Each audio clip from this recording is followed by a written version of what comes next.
అందుకే యెహోవా అంటే ఎవరంటే సృష్టికర్త అయిన దేవుడికి మనం ఏం చేయాలంట? మొదలు పెట్టాలి. హల్లెలూయా, దేవునికి స్తోత్రం. హల్లెలూయా. మొదలు పెట్టడం అంటే పిల్లల సహాయం కోరడం. మొదలు పెట్టడం అంటే అయ్యా నీ సహాయాన్ని కోరుతున్నాను, నిన్ను బ్రతిమిలాడుచున్నాను, నీ దగ్గర అర్పిస్తున్నాను, నా ప్రాణ ఆత్మ దేహాలను నీ పాదాల దగ్గర అర్పిస్తున్నాను అంటే మొదలు పెట్టడం అంటే ఆయన సన్నిధిలో మనము బ్రతిమిలాడుకునే విధంగా సహాయాన్ని కోరుకోవడం. దేవుడికి స్తోత్రం. అంటే మొదలు పెట్టడం అంటే పిల్లల మొదలు పెట్టడం వేరు. మనం మూలుగులతో ఒక్కొక్కసారి మనము బాగా అలసిపోయి ప్రార్థన చేయలేని స్థితిలో ఉంటాం. ఒక్కొక్కసారి మనం మూలుగుతూ ఉన్నప్పుడు మన మూలుగు భాష దేవుడికి అర్థమైపోతుంది. దేవుడికి స్తోత్రం. స్తోత్రం చెప్పండి. ఒక తల్లి తన పసిపిల్లవాడి యొక్క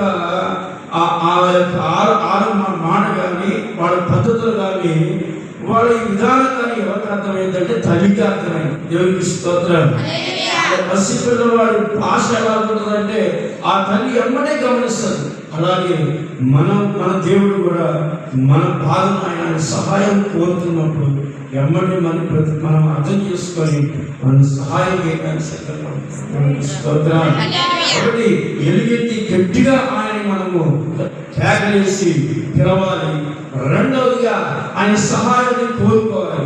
కింద మూడోది ఏమంటున్నారంటే ఎలుగెత్తి యెహోవాకు బ్రతిమలాడుకోవాలి. అంటే గట్టిగా మనం అరిసు దేవుడి సన్నిధిలో ఏం చేయాలంట? బ్రతిమలాడుకోవాలి. ఆయన సన్నిధిలో నువ్వు ఏ పరిస్థితిలో ఉన్నావో, ఏ బంధకాలు మనం ఉన్నామో వాటి నుంచి విడుదల కలగడానికి మనం ఏం చేయాలంట? బ్రతిమలాడుకోవాలి. దేవుడికి స్తోత్రం. చూడండి, మనం ఎవరినైనా అప్పడగాలంటే బ్రతిలాడతాం. వాడు ఇయ్యనంటారు, 2 సార్లు అడుగుతారు, 3 సార్లు అడుగుతారు, అయినా ఇయ్యనంటారు.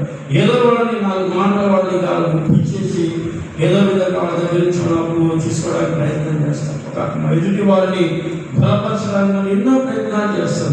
కానీ దేవుడి దగ్గర అంటే మనం బ్రతిమిలాడుకోవాలంటే ఎలా బ్రతిమిలాడుకోవాలంటే పిల్లగా మన యొక్క అహంకారాన్ని చంపేసుకోవాలి, మనలో ఉన్న కోపాన్ని చంపేసుకోవాలి, మనలో ఉన్న పాపాన్ని చంపేసుకొని దేవుడి దగ్గర బ్రతిమిలాడు. చిన్న పిల్లవాడు దేవుడి దగ్గర ఎలా మొదలుపెడతాడు? మనం అలా దేవుడి బ్రతిమిలాడితే ఖచ్చితంగా మన జీవితంలో ప్రభు కార్యం స్తోత్రం. భర్త మారట్లేదు, ఎంత ప్రార్థన చేసినా మారట్లేదు. ఈ విధంగా ప్రార్థన చేసి మనం ఏం చేయాలి? దేవుడు